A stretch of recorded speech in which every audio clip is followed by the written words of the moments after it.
할머니, 그 거위가 할머니 이름을 부르고 있어요. 새벽 3시 손녀 민지의 비명이 고요한 시골 마을을 찢었다. 부엌에서 따뜻한 우유를 데우던 옥분 할머니는 전혀 놀라지 않았다. 그저 컵을 내려놓으며 조용히 말했다. 그래, 알아. 저 녀석이 내 할아버지니까. 그것도 오늘이 우리 결혼 50주년이라서 더 보고 싶은가 봐. 경기도 양평의 작은 마을 옥분 할머니는 올해 75이었다. 30년 전 남편 철수를 잃고 혼자 살아왔다. 자식들은 모두 서울로 떠났고 큰 명절에도 바쁘다는 핑계로 얼굴 보기가 어려웠다. 할머니의 유일한 대화 상대는 마당의 하얀 거위 한 마리뿐이었다. 이름도 남편과 똑같이 철수였다. 마을 사람들은 할머니가 정신이 온전치 않다고 수군거렸다. 저 양반 거위한테 아침 인사하고 저녁 인사한대. 밥도 같이 먹고. 하지만 할머니는 전혀 개의치 않았다. 이 거위를 처음 본 순간부터 할머니는 알았다. 저 눈빛이, 저 걸음걸이가, 저 고개를 까딱이는 버릇이 누군가를 너무나 닮아 있다는 것을. 30년 전 그날도 이렇게 추운 겨울이었다. 남편 철수는 아침 일찍 산에 나무를 하러 갔다가 돌아오지 않았다. 마을 사람들이 수색에 나섰고 저녁 무렵 눈 쌓인 골짜기에서 그를 발견했다. 심장마비였다. 너무 갑작스러워서 할머니는 장례식 내내 눈물 한 방울 흘리지 못했다. 그저 멍하니 앉아있을 뿐이었다. 그런데 장례를 치르고 3일장을 마친 바로 그날 밤. 기묘한 일이 벌어졌다. 어디선가 하얀 거위 한 마리가 나타나 대문 앞에 앉아 있었다. 할머니가 쫓아도 막대기로 위협해도 거위는 꿈쩍도 하지 않았다. 오히려 할머니를 올려다보며 구슬픈 소리로 울었다. 그 소리가 어쩐지 남편의 목소리처럼 들려서 할머니는 그만 주저앉아 울음을 터뜨렸다. 그날부터 거위는 할머니 곁을 떠나지 않았다. 하지만 진짜 놀라운 일은 그 다음부터였다. 거위가 남편만 알던 비밀들을 알고 있었던 것이다. 할머니가 허리가 아플 때면 거위가 다가와 정확히 아픈 부위를 부리로 톡톡 두드렸다. 마치 살아생전 남편이 지압해주던 바로 그 자리를. 할머니가 장독대 뒤에 숨겨둔 비상금을 꺼내려 하면 거위가 먼저 그곳으로 가서 기다리고 있었다. 남편 외에는 아무도 몰랐던 장소였다. 손녀 민지가 할머니 집을 찾은 것은 그녀의 인생이 무너지고 난 직후였다. 서울의 대기업에서 일하던 28살의 민지는 회사의 부당한 대우와 상사의 괴롭힘으로 결국 사표를 냈다. 연인과도 헤어졌다. 갈 곳이 없어진 민지는 마지막으로 할머니 집 문을 두드렸다. 할머니, 제가 한동안 여기 있어도 될까요? 민지의 눈은 충혈되어 있었다. 할머니는 아무 말 없이 손녀를 꼭 껴안았다. 그리고 그날 밤 할머니는 민지에게 따뜻한 된장찌개를 끓여주었다. 거위 철수도 민지 곁에 앉아 조용히 함께 있어 주었다. 민지는 처음에 거위를 그저 평범한 가축으로만 여겼다. 하지만 며칠을 지내면서 이상한 점들을 발견하기 시작했다. 할머니가 우울해하면 거위가 먼저 알아차리고 다가가 위로했다. 할머니가 옛날 노래를 흥얼거리면 거위도 고개를 끄덕이며 리듬을 탔다. 특히 당신은 누구시길래? 라는 노래를 부를 때면 거위의 눈에서 눈물 같은 것이 흘러내렸다. 그것은 할머니와 할아버지가 젊은 시절 가장 좋아하던 노래였다. 어느 날 저녁 민지는 할머니의 방에서 낡은 상자를 발견했다. 먼지가 수북이 쌓인 그 상자 안에는 할아버지의 유품들이 담겨 있었다. 손때 묻은 시계, 색바랜 사진들, 그리고 봉투 하나. 민지는 조심스럽게 봉투를 열었다. 그 안에는 할아버지의 손편지가 들어 있었다. 사랑하는 옥분에게. 내가 이 편지를 쓰는 지금 나는 이미 내 시간이 얼마 남지 않았음을 알고 있소. 병원에서 판정을 받았지만 당신에게는 말하지 않기로 했소. 당신이 슬퍼하는 모습을 보고 싶지 않았소. 나는 우리가 함께한 모든 순간이 행복했소. 하지만 한 가지 약속을 하고 싶소. 내가 먼저 떠나더라도 반드시 당신 곁으로 돌아오겠소. 어떤 모습으로든 당신을 혼자 두지 않겠소. 민지는 손이 떨렸다. 편지의 날짜를 보니 할아버지가 돌아가시기 정확히 일주일 전이었다. 그리고 그 순간 민지는 깨달았다.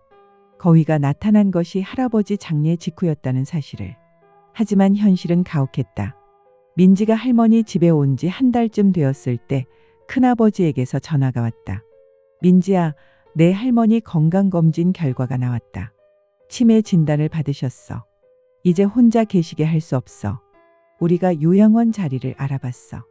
민지는 패닉에 빠졌다. 요양원? 그럼 거위 철수는 어떻게 되는 건가? 할머니에게서 마지막 남은 사랑을, 마지막 남은 희망을 빼앗는 건가? 안 돼요. 할머니는 아프신 게 아니에요. 민지는 소리쳤지만 큰아버지는 단호했다. 그게 병이야. 거위랑 대화한다는 게 정상이냐? 다음 주에 가족회의가 있을 거야. 민지는 할머니에게 이 사실을 차마 말할 수 없었다. 대신 매일 밤 거위 철수를 관찰하기 시작했다. 혹시 이것이 정말 할아버지라는 증거를 찾을 수 있지 않을까? 하지만 과학적으로 설명할 수 있는 것은 아무것도 없었다. 그저 거위일 뿐이었다.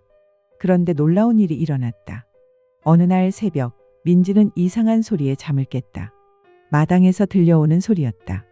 창문을 열고 내다보니 거위가 할머니 방 창문 앞에서 날개를 펄럭이고 있었다. 그리고 그 소리가 점점 분명해졌다. 오, 분, 아. 민지는 온몸에 소름이 돋았다. 거위가 정말로 말을 하고 있었다. 민지는 황급히 할머니 방으로 달려갔다. 할머니는 창가에 앉아 거위를 바라보며 눈물을 흘리고 있었다. 민지야, 들렸니? 저 녀석이 나를 부르는 소리가. 할머니의 목소리는 떨렸다. 오늘이 우리 결혼 50주년이란다. 철수가 기억하고 있었어. 민지는 그 순간을 영상으로 찍었다. 증거가 필요했다. 가족들에게 보여줄 무언가가 필요했다. 가족회의 날이 왔다. 할머니의 자식들이 모두 모였다. 큰아들, 작은아들, 딸까지 총 3명. 그들은 이미 결론을 내린 상태였다. 어머니, 좋은 요양원을 찾았어요. 거기는 시설도 좋고 간호사들도 친절하대요. 큰아들이 조심스럽게 말을 꺼냈다. 할머니는 조용히 고개를 끄덕였다. 그래, 알았다. 너희 뜻대로 하거라. 할머니의 목소리에는 체념이 묻어 있었다. 자식들은 안도의 한숨을 쉬었다. 예상보다 쉽게 설득된 것 같았다. 하지만 민지는 참을 수 없었다. 잠깐만요. 여러분, 이것 좀 보세요. 민지는 스마트폰을 꺼내 지난 한 달간 찍은 영상들을 보여주기 시작했다. 거위가 할머니의 약 먹을 시간을 알려주는 장면. 할머니가 넘어질 뻔했을 때 거위가 몸으로 받쳐주는 장면. 할머니가 우울해할 때 거위가 위로하는 장면들. 이게 뭐 어때서? 작은 아들이 짜증스럽게 말했다. 그냥 영리한 거위일 뿐이잖아. 하지만 민지는 마지막 영상을 재생했다. 새벽에 찍은 그 영상. 거위가 할머니 이름을 부르는 그 장면. 방 안이 조용해졌다. 영상 속에서 분명히 들렸다. 오, 분, 아. 거위의 울음소리가 점점 사람의 목소리처럼 변하는 것이. 자식들은 말문이 막혔다. 이건 뭐지? 딸이 떨리는 목소리로 물었다. 그때 할머니가 입을 열었다. 믿기 어렵겠지. 나도 처음엔 그랬어. 하지만 30년을 함께 살아보니 알겠더라. 저 거위는 너희 아버지야. 너희 아버지가 약속을 지킨 거야. 날 혼자 두지 않겠다던. 자식들은 서로를 바라봤다. 이것이 어머니의 망상인지 아니면 정말로 설명할 수 없는 기적인지 판단할 수 없었다. 큰아들이 조심스럽게 물었다. 어머니, 정말로 저 거위가 아버지라고 믿으세요? 믿는 게 아니야. 아는 거지. 할머니의 눈빛은 확고했다. 너희 아버지는 살아생전 내게 말했어. 옥분아, 내가 먼저 가면 너무 슬퍼하지 마. 나는 반드시 돌아올 거야. 하늘이 허락한다면. 그리고 저 녀석이 왔어. 내 남편의 눈을 가지고, 내 남편의 마음을 가지고. 그날 밤 가족들은 결론을 내리지 못한 채 각자 방으로 돌아갔다. 민지는 잠을 이룰 수 없어 마당으로 나왔다. 거위 철수가 달빛 아래 조용히 앉아 있었다. 민지가 다가가 앉자 거위도 민지 곁으로 왔다. 할아버지, 정말 할아버지인 거예요? 민지가 속삭였다. 거위는 민지를 바라보며 천천히 고개를 끄덕였다. 그리고 날개로 민지의 손을 덮었다. 그 따뜻함이 민지의 눈에서 눈물을 끌어냈다. 할머니를 지켜주세요. 제발요. 다음 날 아침 놀라운 일이 일어났다. 큰아들이 가족들을 모두 불러 모았다. 나 어젯밤에 이상한 꿈을 꿨어. 아버지가 나타나셔서 말씀하시는 거야. 내가 내 어머니를 잘 돌보고 있으니 걱정하지 말라고. 작은 아들도 고개를 끄덕였다. 나도 비슷한 꿈을 꿨어. 딸도 울먹이며 말했다. 저도요. 아버지가 거위 모습으로 나타나셔서 어머니를 요양원에 보내지 말라고 하셨어요. 세 남매는 서로를 바라봤다. 우연일 수도 있었다. 하지만 세 사람 모두 같은 날 밤, 같은 꿈을 꾸었다는 것은 우연치고는 너무 기묘했다.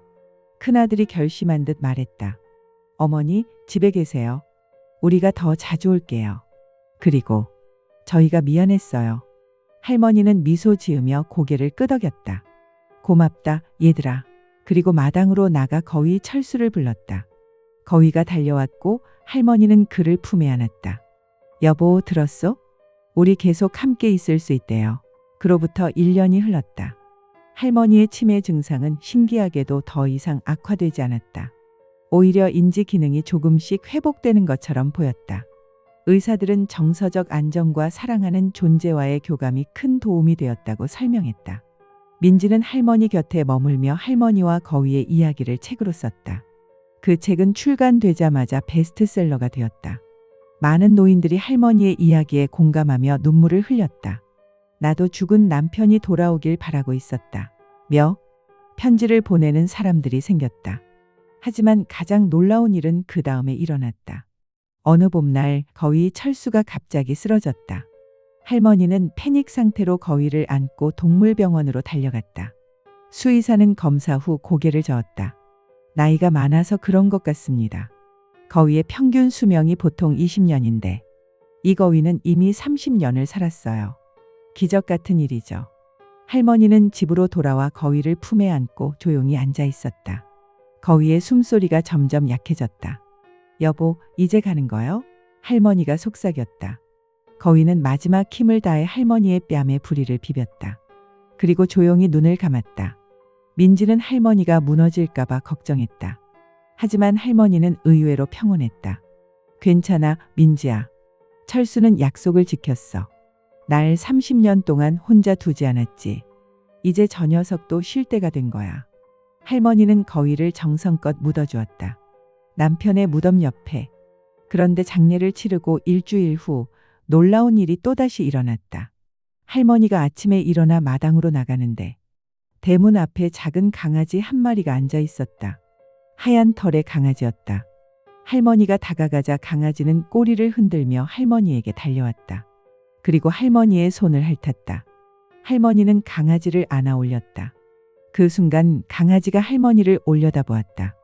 그 눈빛을 본 할머니는 미소 지었다. 아, 또 왔구나. 여보. 강아지는 짧게 짖으며 할머니의 뺨을 핥았다. 마치 그럼요, 약속했잖아요. 라고 말하는 것처럼.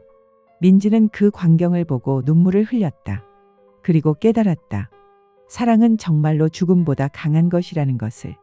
그것은 형태를 바꾸고 모습을 바꾸지만 결코 사라지지 않는다는 것을. 몇 년 후 할머니는 80살이 되었다. 여전히 건강했고 하얀 강아지 철수와 함께 매일 산책을 했다. 자식들은 이제 매주 할머니를 찾아왔고 손주들도 할머니를 좋아했다. 특히 강아지 철수는 아이들의 인기 스타였다. 어느 날 저녁 할머니는 민지에게 말했다. 민지야, 나는 행복해. 이렇게 오래 살 줄 몰랐어. 철수 덕분이야. 저 녀석이 계속 내 곁에 있어 주니까 난 살아갈 이유가 있어. 민지는 할머니의 손을 꼭 잡았다. 할머니, 할아버지는 정말 대단한 분이에요. 그래, 우리 철수는 약속을 지키는 사람이었어. 죽어서도, 아니 죽었기 때문에 더욱더. 할머니는 창밖을 바라보며 미소 지었다. 사랑이란 게 그런 거 아니겠니?